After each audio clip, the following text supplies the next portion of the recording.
fiction before. That's what I expected. Well, actually, 80% of fan fiction readers and writers are women, and there's a reason for that, which I'll get into later. Fan fiction has been around long before the internet was invented. However, according to Secoscus, Salem Press Encyclopedia of Literature 2015, fan fiction as we know it started in the 1800s after fans of the original Sherlock Holmes began writing spin-offs of the character after the series ended. West Side Story is basically a fan fiction of Romeo and Juliet, and the fan fiction Pride, Prejudice, and Zombies, no more need be said, obviously fan fiction. So fan fiction is the new era of literature. It gives people the freedom to explore what they love in a supportive online community while challenging the social norms placed on them. I'll begin by telling you what fan fiction is and the common categories. Fan fiction is basically a niche subculture of the larger subculture of fandom. It's where you take pre-existing characters and settings and just reimagine the story.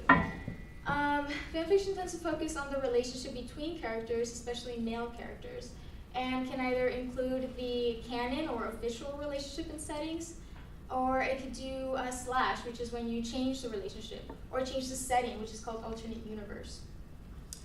The most common category in fan fiction is male slash. Male slash is where you take the friendship between two males in fiction and you reimagine it as a sexual relationship instead.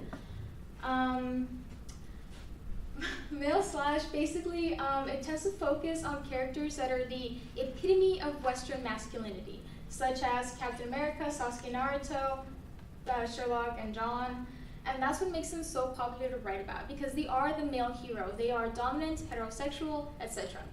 So male slash just basically corrupts the heart of what it means to be a male hero and gives them feminine traits. It makes them vulnerable, or gay, or transgender, or anything other than the perfect male hero. And that's actually what makes fan fiction so weird to people, that corruption of what is deemed to be perfect and normal.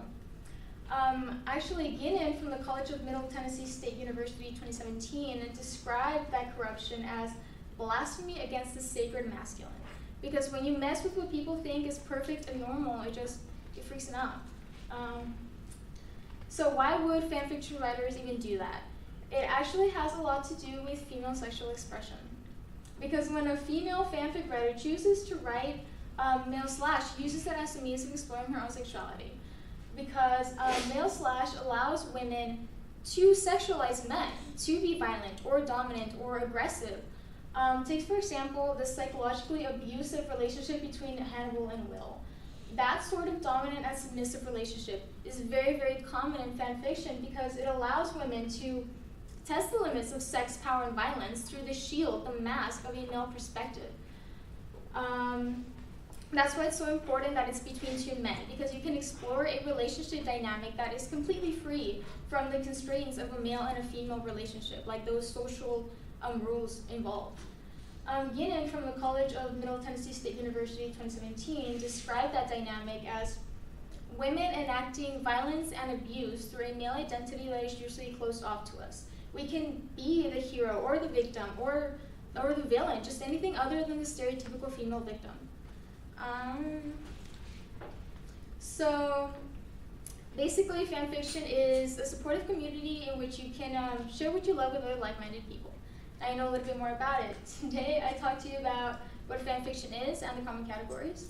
The most common category, which is male slash, and the underlying themes of sexuality and masculinity in fan fiction. Fan fiction is the new era of literature in which people will have the freedom to explore what they love in an online community that is totally supportive, while challenging the social norms placed on them.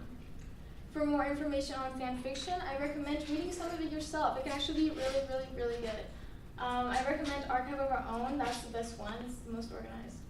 Fanfiction.net is also there. It's the oldest, and Wattpad and Tumblr.